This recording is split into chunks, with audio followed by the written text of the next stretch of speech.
Hi, I'm Richard Rogers, and I absolutely hope that you enjoyed today's spiritual message. You know, we at Unity of Phoenix Spiritual Center are committed to helping people live better lives. We're going to provide you tools over and over, spiritual tools that allow you to live your best possible life. And if you want to leave a donation to continue to allow the work that we do to support other people just like you, we say thank you. Thank you for your generosity, because this ministry is committed to making the world a better place. I want to talk about Cindy Crawford tonight. How many of you saw the picture that she posted this week on social media? 52-year-old social media posted, 52-year-old Cindy Crawford posted a picture of herself in a bikini on social media. 52 years old, posting a picture of herself in a bikini on social media. And she got clobbered. Like, she looks fabulous, right? She looks fabulous. And social media ate her alive because the line pretty much was, aren't you too old to be wearing a bikini on social media, right? So I want to talk about that tonight because I do. I want to talk about how it is that we are called to live bigger lives when the world often feels too small, right? Because I don't think that she's the only one that has ever been shamed for letting her light shine and other people having a reaction to it. And I believe that it's probably happening in all of our lives, where when we go to play the biggest version of ourselves, there are people that just tell us in no uncertain terms that that's just a little too much. Has anybody ever told you that? That it's just a little too much. You're just being a little too loud, a little too big, a little too bright. You're just being a little too much. And so I want to talk about that because we're doing this series on the 5 TED Talks that will change your life. And this week, the focus is on Dr. Evan Joseph. Dr. Evan Joseph is PhD, of course, in athletics. He's got a PhD in sports psychology. He's got a master's degree in higher education administration, and he's got an undergraduate degree in physical education and health. He coaches soccer. He's won the national award for intercollegiate athletics, National Coach of the Year. He's 3 times winner of the Heart of America Athletic Conference. He now is the athletic director at Ryerson University in Canada. His soccer teams have been ranked nationally in Canada and around the world. And he has a TED Talk, a TEDx talk, on the most important thing that he looks for in recruiting athletes. Are we ready to roll it? Let's go. In my past life as a soccer coach, once you win a national championship, everybody wants to come play for you. Really not true. Once you pay them $25,000 a year in scholarships, everybody wants to come play for you. And parents would always come to me and they'd say, okay, my son or my daughter wants to come play at your university. What is it that we have to do? What are you looking for? And being the Socratic professor that I am, well, what does your son or daughter do? What do they do really well that we'd be interested in? And typically their answers are, well, they've got great vision. They're really good. They can see the entire field. Or my daughter is the fastest player. There's nobody that can beat her. Or my son's got a great left footer, really, really great in the air and can head every ball. I'm like, yeah, not bad. But to be quite honest with you, those are the last things I'm looking for. The most important thing, self-confidence.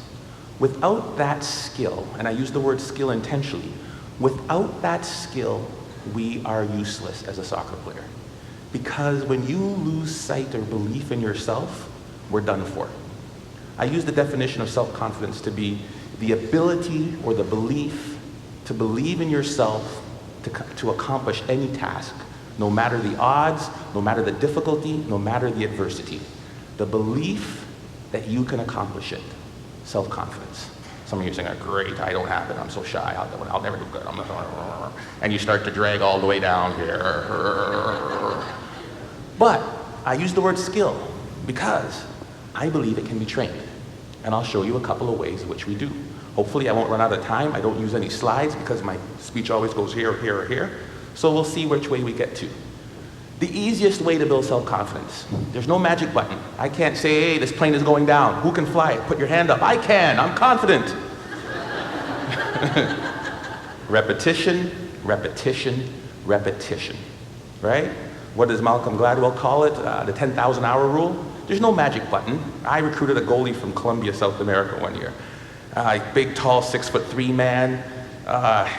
He had hands like stone. I thought he was like Flipper. Every time I throw him the ball, down onto the ground. I was like, oh my God, we're in trouble. Simple solution. Get to the wall, kick a ball against the wall and catch it. Kick the ball against the wall and catch it. His goal was 350 a day for 8 months. He came back, his hands were calloused, the moisture on his hands were literally gone. He is now playing in Europe. Magic? No.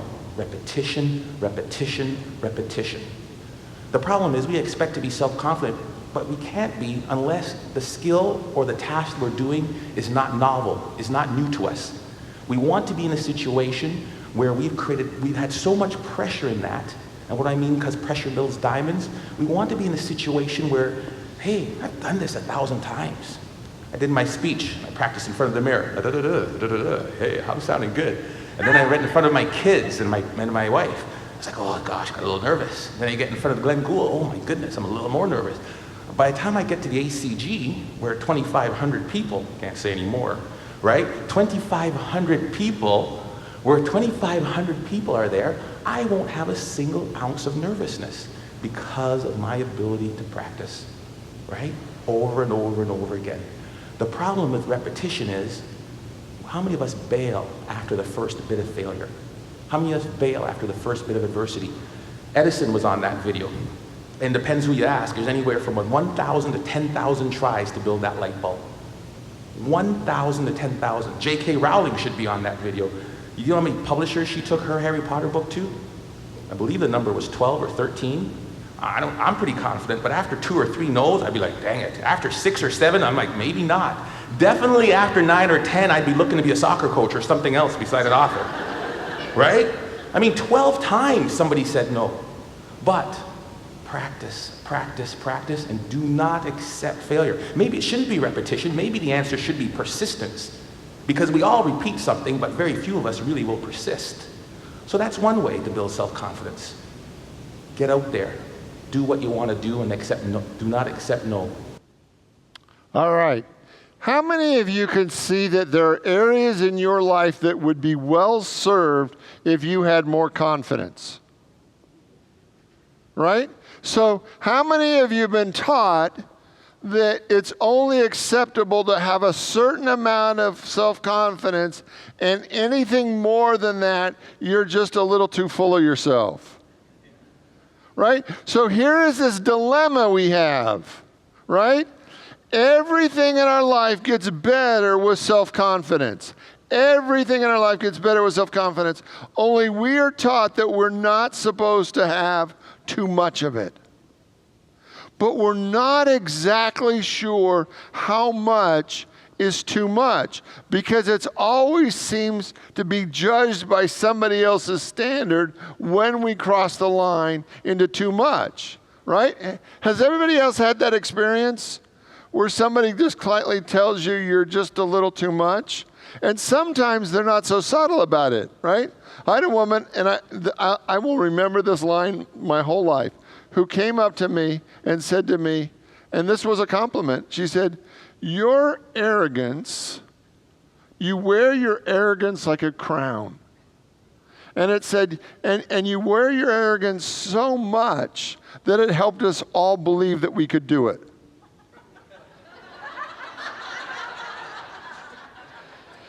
Right?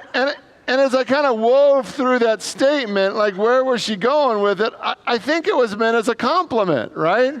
Right? But when you hear you wear your arrogance like a crown, I wasn't sure which direction we were going with this thing, right? And the idea that I want you to hear tonight is I want you to play with your self-confidence. I want you to take an honest look at really how much self-confidence you have in some of the key areas of your life. And my guess is there's going to be some areas in your life where your life would be well served if you upped your self-confidence. Okay? We're going to do a 1 through 10. Right? 10 is just over-the-top confidence. That you are just walking the walk of the walk. And 1 is you don't get out from underneath your leaf very often. All right? Does that make sense?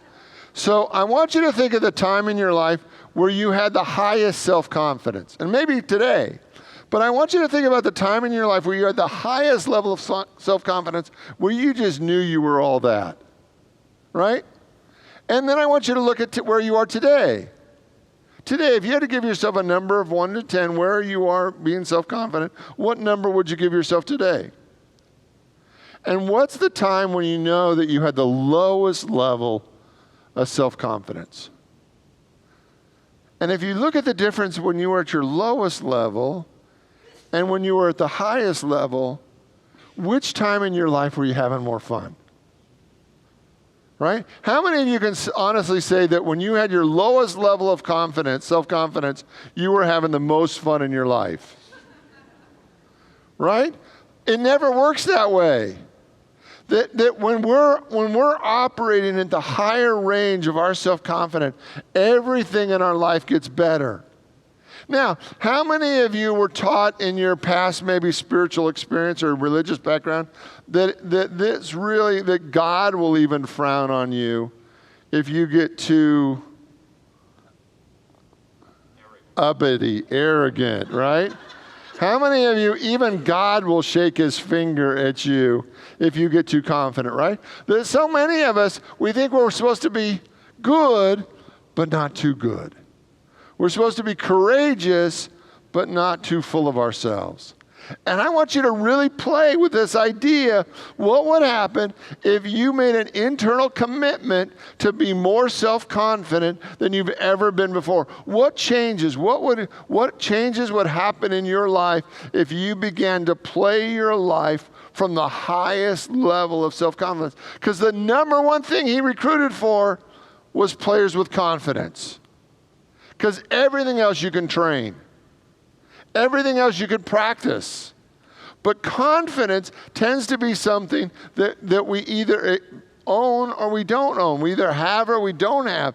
And so what I want you to really look at tonight is taking your level of confidence to a whole nother level. Now, how many of you have more confidence with things that you've done over and over again? Now, does life always allow you to do the same things over and over again? No, right? So the benefit of confidence is as you practice with the things that you've practiced on and built a level of confidence, you then can take it to new areas in your life and with the idea, with the mindset that if I was successful in this, if I could do this, maybe the power of God in me can allow me to be confident in other areas of my life. Let's go to the definition. Can you shoot that up on the board? The definition that he gave us of confidence.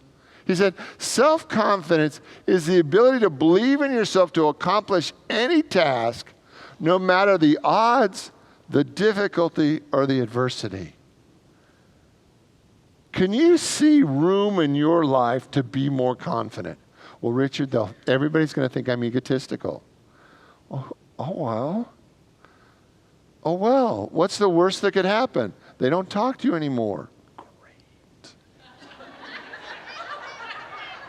Great. Right?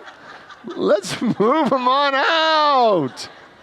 Right? Let's get everybody in your life who believes in you. Let's get them close. Let's get them championing you. Let's get them your personal cheerleaders. Because he gives us 7 ideas that he says are the basis of building self-confidence. The first one is that we got to practice the skill. That the more we practice, the more we practice, the better we get. We talked about Michael Jordan, talked about Muhammad Ali, Tiger Woods, Roger Federer, that all the people who are very good at what they do are willing to commit to time to practice. So we have to practice because the art of confidence is built on repetition. 2, he said that you have to be able to manage your self-talk. How many of you are not doing as well as you'd like at managing your self-talk? Right? That we have to manage your self-talk. He said Muhammad Ali was willing to say that I am the greatest. Right? How many of you, if in your meditation or your daily affirmation, every day would be willing to say, I am the greatest? Right? How many of you, oh my gosh, my ego's gone out of control. I can't affirm that over and over again. I am the greatest. No one would talk to me. My head wouldn't even fit in the room, right? There's such a place in us that believes that if we don't keep our ego in check, right? Because the reality is that deep within our DNA is the belief that if the village left us, that we would just absolutely be out of sorts. We would die. So we are playing just big enough so that the village doesn't leave us. But over and over again, we are playing just too small for the life that we want to live. Will you say with me, I am the greatest? Together? I am the greatest. Just feel it. How's that feel? One more time. I am the greatest. Now you can add anything to the end of that. You can add, I am the greatest at work, I am the greatest father, I'm the greatest mother, I'm the greatest parent. You can add to it. And I want you just to feel what it feels like if you allow your soul, your essence, to really own your greatness at a whole nother level. I am the greatest. Together? I am the greatest. Now, did lightning strike any of you dead? Right? Okay, so manage your self-talk. 3, and this 3 says get away from people who are tearing you down. How many of you have been taught that you need to drag the whole village with you wherever you're going? Right? That no matter how negative, how destructive, how belittling they are, they're my people and I need to somehow drag them with me. Do you actually need to drag your whole stinking village with you into every new adventure? No. Is it okay to have a little break? Right? Is it okay to have a little space? If you need me to come over and do a little exorcism, let me know.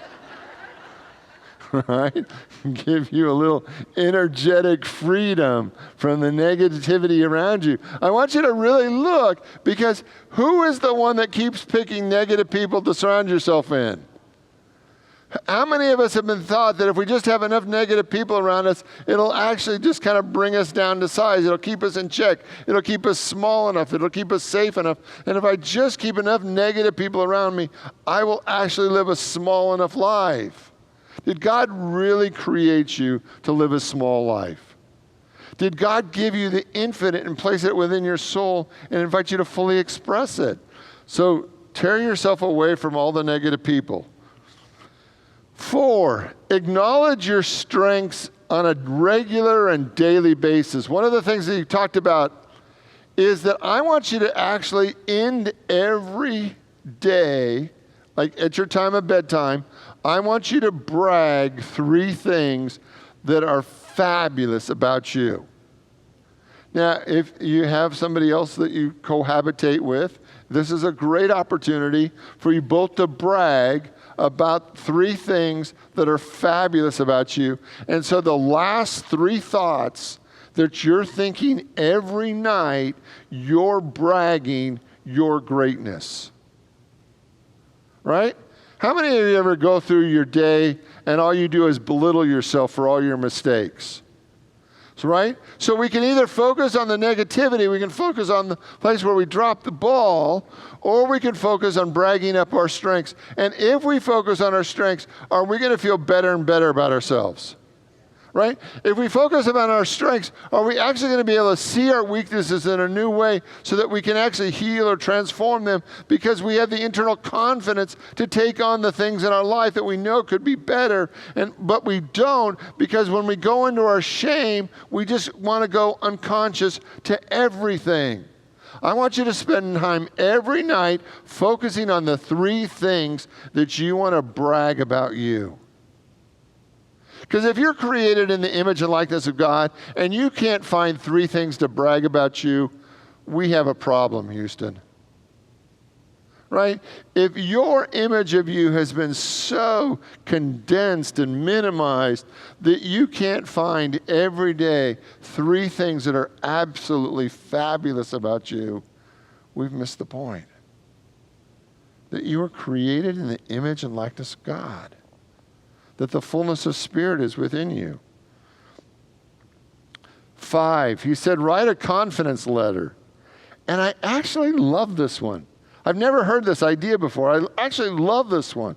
And the idea is that when you are feeling good about yourself, I want you to write a letter to you about you so that you list everything that you've done that's been fabulous in this life.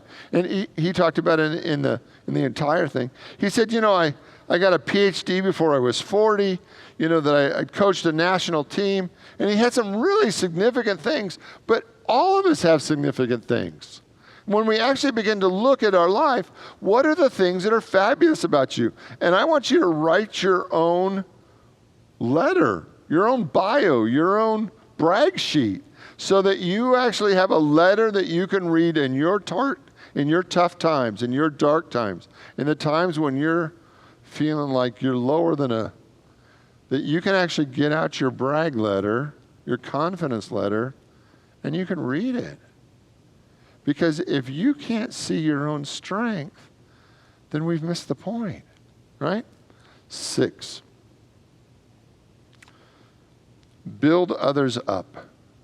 He said one of the ways that we actually build up our own confidence is to build others up.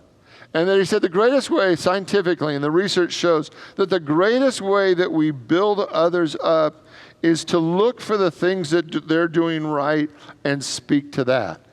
He said if you try to fix a situation or change a person by constantly telling them what's wrong with them, it doesn't work. How many of you ever had a boss that was really good at highlighting all your mistakes? How much did you really want to excel for that person, right? Right? How great did you feel in that environment? Well, all they do is point out what's wrong with you, right? It doesn't really work. What works is when people over and over again are pointing out what you're doing right, what you're doing well, and calling those out, we actually want to rise because we want to be affirmed. Every puppy wants to be affirmed. Every little boy wants to be affirmed. Every little girl wants to be affirmed. And nothing changes as we get older. We want to be affirmed. We want somebody to notice when we got it right. We want somebody to notice when we kicked the ball into the goal. We want somebody to notice when we got the promotion. We want somebody to notice and be our cheerleader. And the amazing thing is, when you notice that you're cheering for somebody else, it does get easier to cheer for yourself. It does get easier to actually look for your strengths. And then the last thing. The last point that he made is that we have the ability to interpret our own feedback. One of my favorite stories is about a little boy playing baseball. And he throws up the ball, and he's gonna hit it, and he swings and he misses. And he goes, the home run hitter's now got 1 strike on him, right? The home run hitter is ready, and the pitch, and he throws it up, and he swings and he misses it again. And now he says, the home run hitter, it is now the bottom of the ninth. There are 2 outs. and the home run hitter is at the plate. There are 2 strikes against him, but the home run hitter is confident that he can get it out of the park. And with this one, he takes the ball up and he throws it again, and he swings and he misses, and he goes, "What a pitcher!" Right? So we all have the ability to interpret the information in our life in a way that is absolutely for our highest and best good. We do. Like, there is no meaning till we add meaning to it. That we actually get to define all the information in our life. Okay, you ready for your homework? Okay, so your homework is to pick one area in your life where you know you want to show up with more confidence. It could be at work, it could be in your personal life, it can be in your family life, it can be anywhere you want to be. I want you to find one area. Does everybody have at least one area? Great. If you don't, just talk to me and I'll give you one of mine. All right? I want everybody to pick one area that you want to have more confidence. It could be in a healing, it could be in your finances, I don't care. One area, and I want you to pick 2 of the strategies. Oh, you might have to go watch the talk again to remember all 7 of them. I want you to pick 2 of the strategies, and I want you to consistently apply those to that one area. 2 strategies, 1 area. Does that make sense? So your homework is, I want you to be more confident than you've ever been before. I want you to push the envelope of how confident you get to be. Because I absolutely believe that the more confident you are, the more you're going to glorify God. That it doesn't make you more egotistical. It doesn't make you less spiritual. It actually fulfills the purpose that your soul came from. Right? That every time you want to run away and hide, every time you don't want to play, every time you feel defeated before you start, God is not glorified. That if we're going to do great things in our life, if we're going to fully express all that God is within us, I believe that confidence over and over again is, for many of us, is the missing piece. That we have believed that we could do great things, but do them on the low. Do them just from a quiet place. Do them and not really believe in ourselves. And I don't ever think it works that way. I think if you're going to do great things in your life, you have to believe in yourself more. You have to have more self-confidence than you ever had before. And I want that to actually be a goal. Not just to have enough, but to be so fully confident in the Spirit of God within you that all things are possible. Are you willing to try? Okay, let's pray. I invite you to open your mind, your heart, your soul to the full power of God.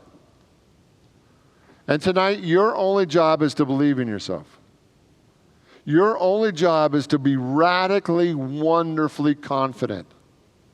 To believe that with God, all things truly are possible.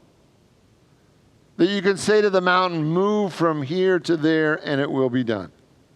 That you can live your greatest possible life because God in you is amazing. So with all of this, God, we say yes. Yes to all that you are in us. Yes to living a greater life. Yes to living in more confidence than we ever had before. And so it is. Amen.